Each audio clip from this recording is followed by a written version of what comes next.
Thank you for tuning in today and welcome back to another episode of The Source. I'm your host, Zain Raza, and today I'll be talking to independent journalist and author Fabian Scheidler. Fabian has written several books, one of them being The End of the Mega Machine, A Brief History of a Failing Civilization. Fabian, welcome back. It's a pleasure to be back. Let us begin this interview with the Nord Stream pipeline. The 26th of September marked the one-year anniversary of the bombing of the Nord Stream pipeline. The majority of the German media mostly covered the theories surfaced by established media outlets and rarely addressed the piece of Pulitzer Prize-winning journalist Seymour Hersh, who in February of this year claimed the US was responsible for bombing the Nord Stream pipeline. The prevailing theory in the mainstream media up until today came a few weeks after Hersh released his article. It appeared in the New York Times, which relied entirely on anonymous US intelligence sources that claimed a rogue Ukrainian group conducted the bombing using the Andromeda yacht. This also prompted the German media to investigate and with some deviances came to the same conclusion. Moving forward to June of this year, the Washington Post reported that attacks were conducted by the knowledge and order of the Ukrainian military and that US and European intelligence had known about the details of this plan. 1 year later, how do you dissect all this contradicting information and which theory do you hold for most plausible? Well, first of all, we have to consider the fact that investigative journalism in our Western mainstream media has really failed on this issue. You should look at a case like that, a major act of environmental and political terrorism and sabotage, one of the most important cases in recent history, like on any other criminal case. So you should ask who has a motive. You should ask who has the means to do it. You should ask who has maybe even announced to do so, who has cheered after the deed, and so on. I mean, if you look at who done it on television, this is a kind of questions that criminal investigators ask. But if you read the pieces in the New York Times that you mentioned in March or Decide at the same time, they didn't ask the most simple question.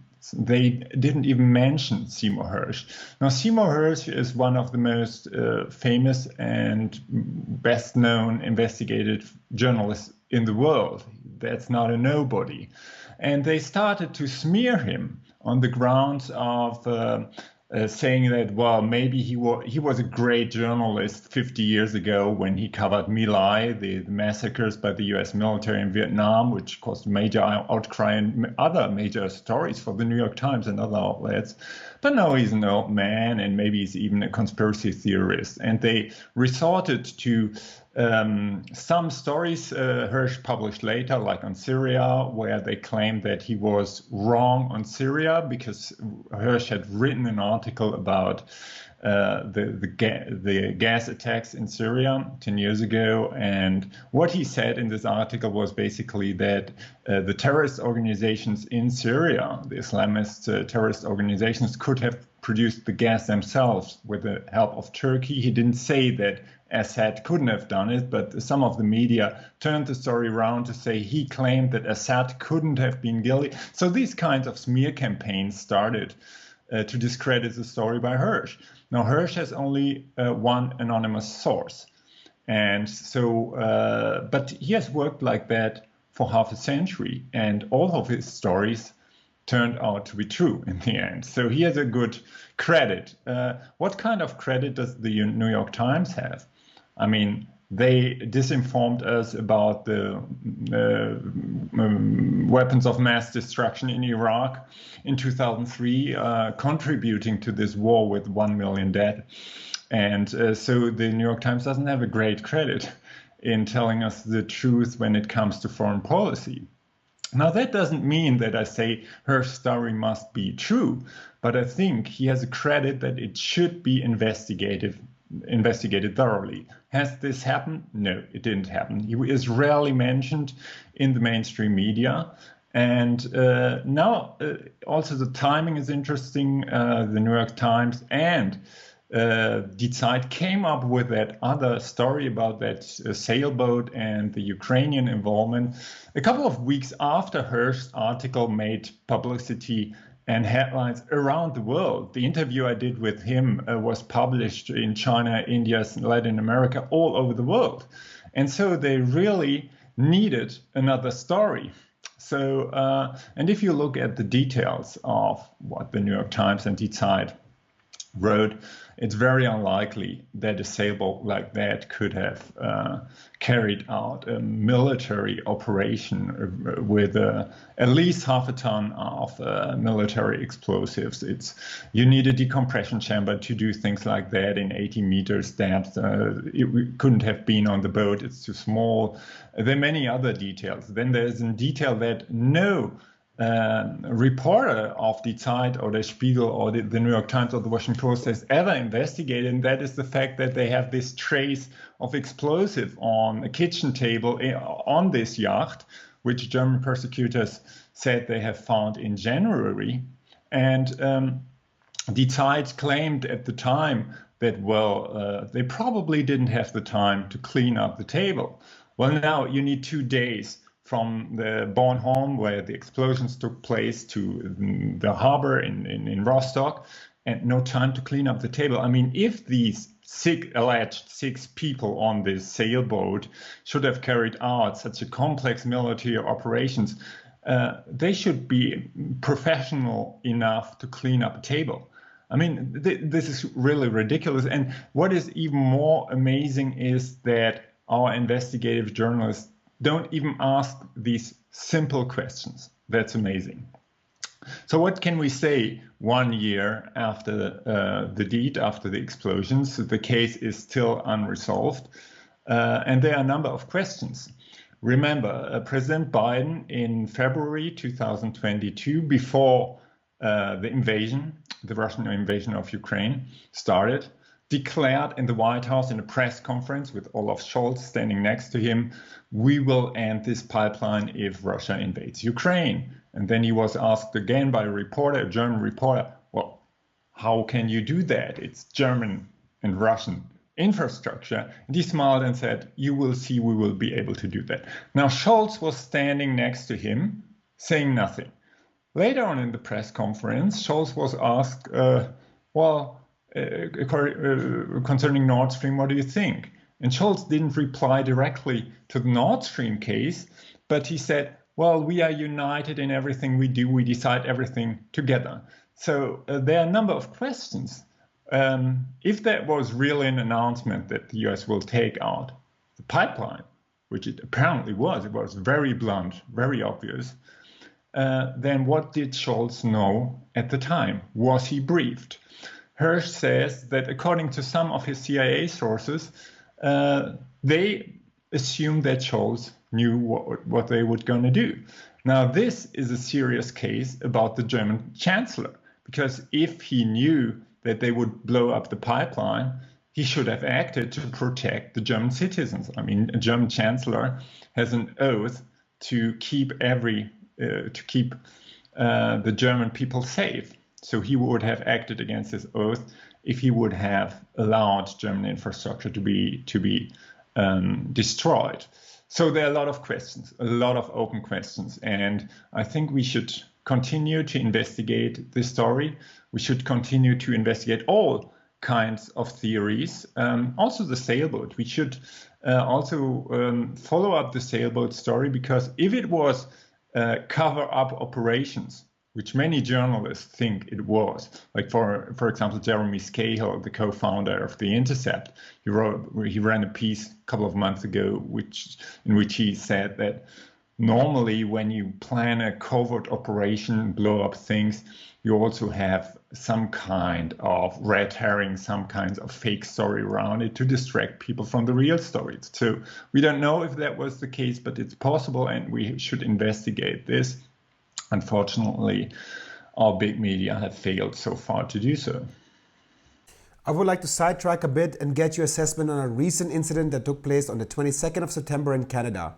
Ukrainian President Zelensky visited Canada seeking to bolster support for Ukraine's war against Russia.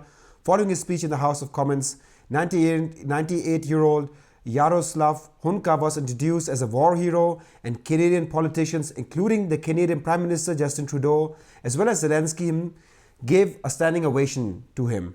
It turned out, however, that Jaroslav Hunka was actually part of the SS 14 Waffen Division, a voluntary unit that was under the command of the Nazis. Canadian Speaker of the House Anthony Rota stepped down following the incident, and Justin Trudeau has already apologized following the outrage that followed. How do you evaluate this incident, and why do you think the West is so complicit when it comes to issues surrounding Nazism in relation to Ukraine? Well,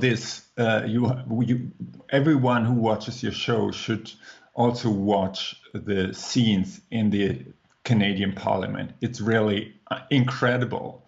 I mean, the Speaker of the House introduced a person standing on the gallery, this 98-year-old man, and they all raised and applauded this person. Now, the best case scenario that you can imagine is that they didn't have the faintest idea who that man was. Now, if you're a parliamentarian or prime minister, should you applaud to people that you don't know at all? Why should you? Now, the Speaker of the House mentioned the fact that this person on the gallery was fighting against the Russians in World War II. Now, the Russians, USSR at the time, was an ally of Canada. So he was fighting against the Allied forces, apparently on the side of the German. Everyone in the parliament should have known that. I mean, do these people not know on which side Canada was fighting in the Second World War and on which side the USSR was fighting in the Second World War? I mean, remember, the Russians had the most heavy losses in World War II. They lost about 20 million people, and without them, the Nazis couldn't have been defeated. And now they are applauding a man who was fighting against the USSR on the German side. I mean, that's devastating for the parliament. And everyone was raising to applaud this man.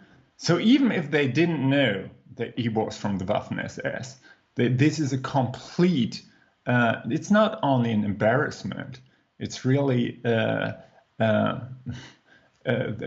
you cannot take this parliament serious anymore. It's if they don't know their history, they shouldn't be there to represent their people.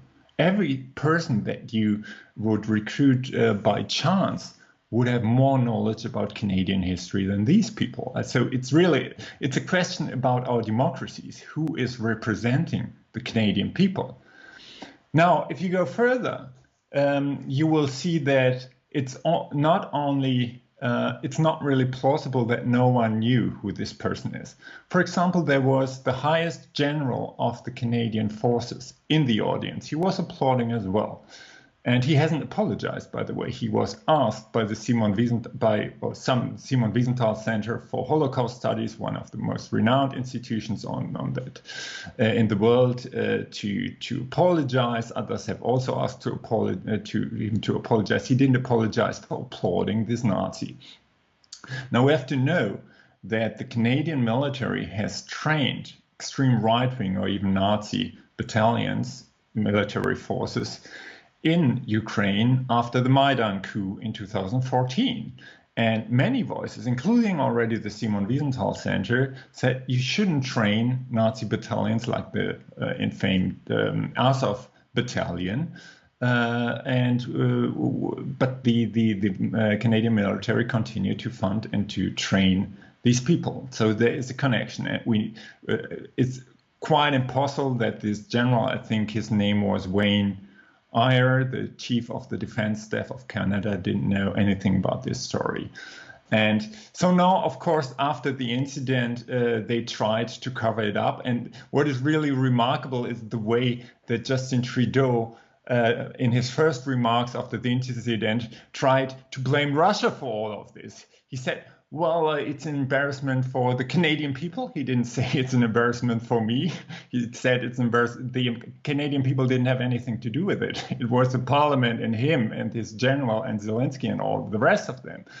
And he then continued to say, well, we have to be aware of Russian disinformation. I mean, you can blame Russia for all sorts of things, certainly for invading Ukraine, but they didn't have anything to do with this incident that was purely a Canadian incident. And that's the way they now try to frame the story in many media, unfortunately. They say, well, now Russia tries to profit from this story with its disinformation campaign. No, they didn't have anything to do with it. And there was another remarkable thing.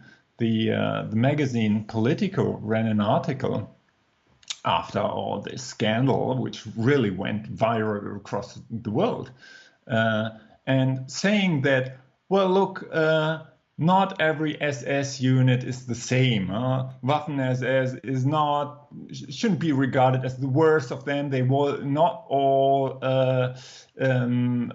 participating in genocide and so on. He started to trivialize Nazism in Politico, which is incredible. And he said, just the fact that he was in the Waffen-SS doesn't mean necessarily that he is a Nazi.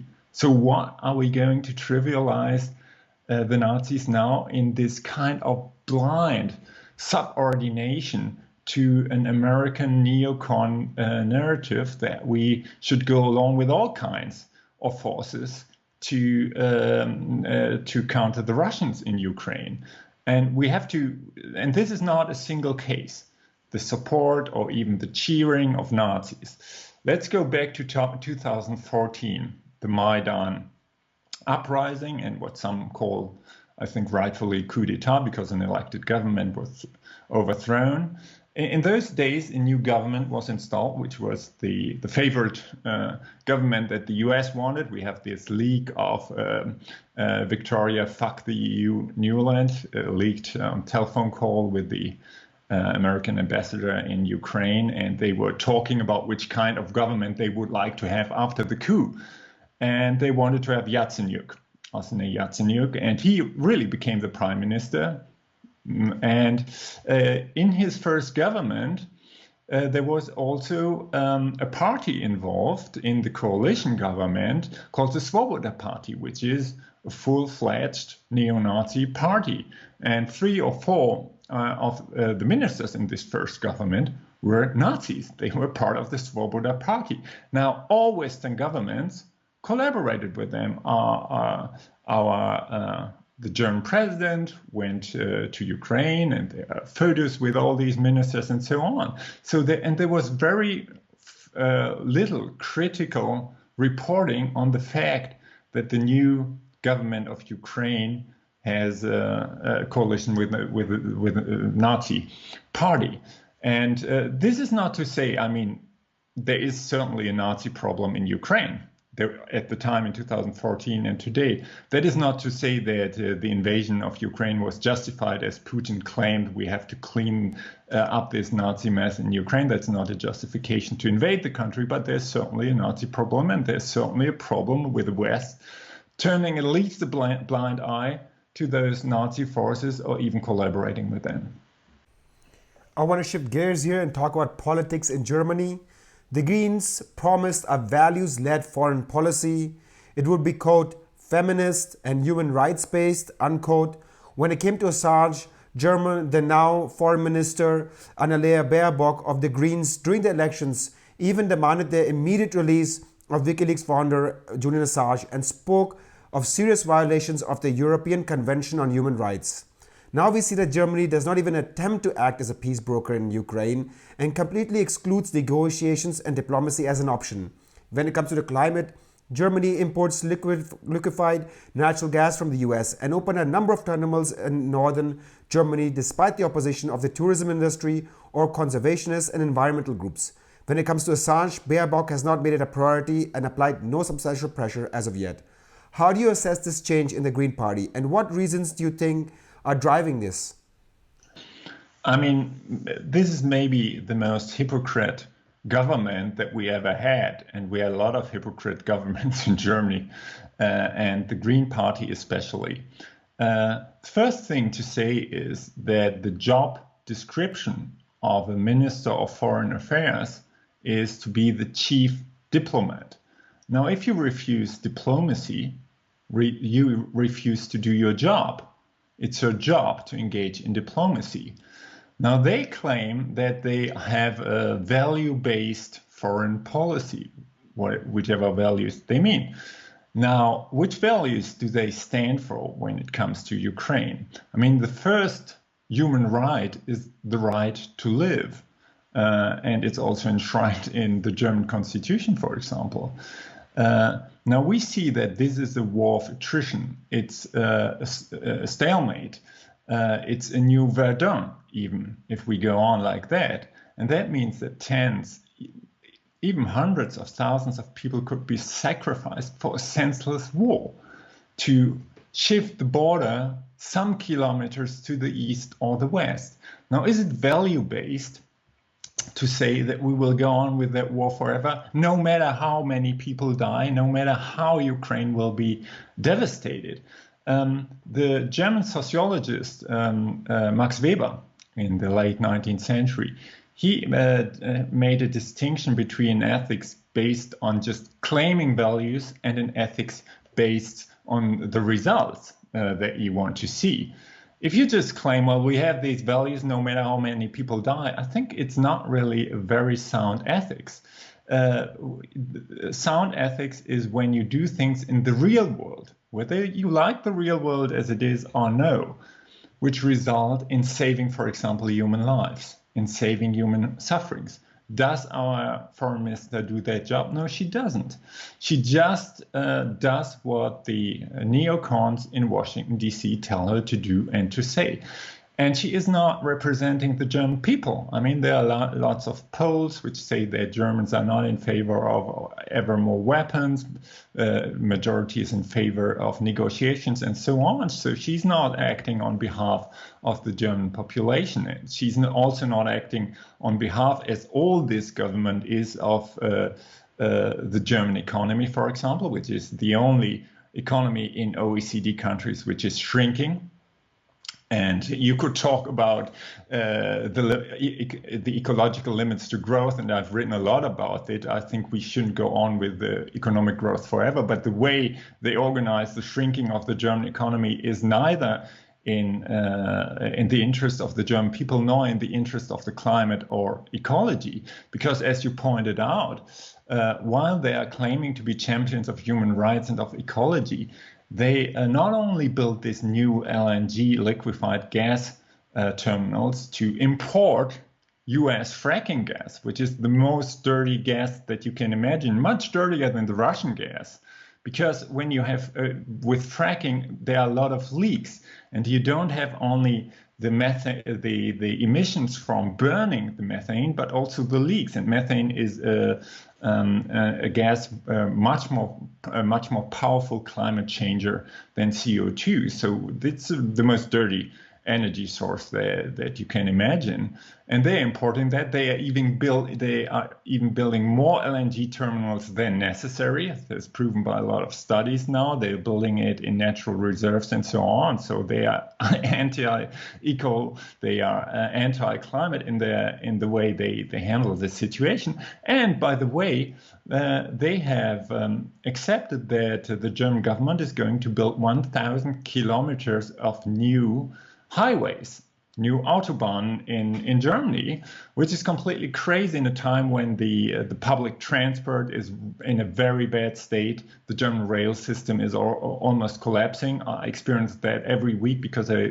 travel a lot with the German rails. It's in a devastating state. Instead, they are building railroads. So it's a hypocrite government. And now you asked, how is that possible? Because if you read the program of the Greens when they were founded more than 40 years ago, it was an anti-capitalist party. It was a peace party. Peace was one of the cores of that party. They were in favor of demilitarizing society, to break up all the military contractors and things like that. And they have turned into being quite the opposite of what they were more than 40 years ago. And I think one way that was achieved was that they were co-opted, for example, by some of the American think tanks, the transatlantic think tanks like the German Marshall Fund and many others, and practically all the Green Party leadership in Germany belongs to one or another of these think tanks. And that way, you co-opt these people, you affiliate them with the US interest, with the US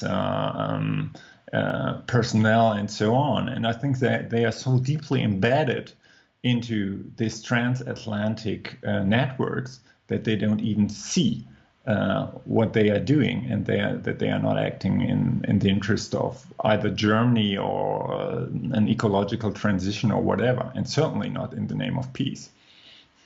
Since the Russian invasion of Ukraine last year, the European Union has strongly condemned Russia's actions, imposed sanctions, and pledged its full support behind Ukraine militarily and financially. However, Austria is one of the few EU members that is not part of NATO and has also remained neutral. According to the Kiel Institute for the World Economy, the Austrian government has provided Ukraine with 570 million euros in humanitarian aid. However, since neutrality is anchored in the Austrian constitution, it cannot provide military assistance and only humanitarian aid. You recently wrote an article on Le Monde titled Vienna Balancing Act, Australia Neutrality in the Ukraine War. Can you tell us the main points that you wanted to convey in that article? Yes, there is an ongoing discussion in Austria about the neutrality since the Ukraine war started, or the Russian invasion rather started. Now, most of the people who question the neutrality do not say that Austria should join NATO. It's only a very tiny minority. Also in the Austrian parliament, only the smallest party, neoliberal, sort of a small party, the Neos, are in favor of abandoning neutrality. But there's a discussion, what does neutrality mean? Can we train Ukrainian civil people, or can we help to get rid of mines inside Ukraine? So these kinds of debates. And I took this situation to have a look at what neutrality meant in Austrian history. And it's very interesting because after the war, Austria took a different path than Germany, because they negotiated with the Soviet Union under Stalin in those days not to be separated, to get independent as an unseparated, undivided state under the condition that they become neutral. And the Soviet Union and the Western Allies all agreed that Ukraine has a neutral status, and so Germany was divided. There were also in Germany, there were negotiations, or there was a proposal by Stalin that if Germany becomes neutral, no division, no separation of the country, but the Konrad Adenauer and the Western Allies refused that. Now, the interesting thing then is that the way they handled the neutrality. I mean, you can use neutrality just to lean back and watch things go without engaging in international politics. But starting in the 60s and 70s with the later Chancellor Bruno Kreisky, who was a close friend to the German Chancellor Willy Brandt, they were both in exile. They worked against the Nazis from the exile together. And he developed a kind of active, engaged neutrality, and which played quite a crucial role in many processes. For example, in the making of the Organization for Security and Cooperation, the OSCE, which first was the Conference on Cooperation, and which became pivotal for a dialogue with the Eastern Bloc. He was also very important, Bruno Kreisky, and the Austrian government in building bridges between Israel and Palestine. Kreisky was the first person to invite Yasser Arafat in those days to the leader of the Palestinian Liberation Organization, the PLO, to the Socialist International. So he helped to build bridges, and which finally ended in the Oslo process and many others. I mean, the whole thing went bust later, but it was important. And they also had important contacts to the global south. In those days, many countries in the global south, especially from the non-aligned movement, were searching for a new economic international order, as it was called in those days. And these are lessons that if you are a neutral state, do not belong to NATO nor to the Eastern Bloc, you have a sort of room of maneuver to work with others to make sure that economic development and peace can be brought about without engaging in this bloc confrontation. And now we have a new bloc confrontation. Many countries are joining NATO. Finland has already. Sweden will probably do so. With Ireland, we don't know. I don't think it's probable that they will, but there's a discussion going on. And I think it's important that Austria remains neutral and that it uses its neutrality. It doesn't have a very progressive government right now, but I think we now see a new bloc confrontation, which is extremely dangerous. It's not only about Ukraine and Russia, but it's about China at the end of the day. And if we go down that way into a new Cold War or even hot war with China, we will completely finish this planet. I mean, we have this ecological and climate crisis. We have the threat of nuclear war, which is very serious. And so I think we need this kind of detente and the countries in the global south, they are calling for exactly that. Countries from Africa, countries from Latin America, even India with this extreme right-wing government, but they are calling for a new kind of world order, which is neither dominated by the US, the hegemon, nor resulting in a new bloc confrontation, but into a multipolar order. And the BRICS summit, the last BRICS summit, was very important in that there are a number of new countries in the BRICS formation now, Saudi Arabia and Iran, which people wouldn't have considered possible that they are part of the same kind of organization. They didn't have even diplomatic relations until recently. And China brought about a deal between Iran and Saudi Arabia, which was very important. It was not the US, it was not the EU.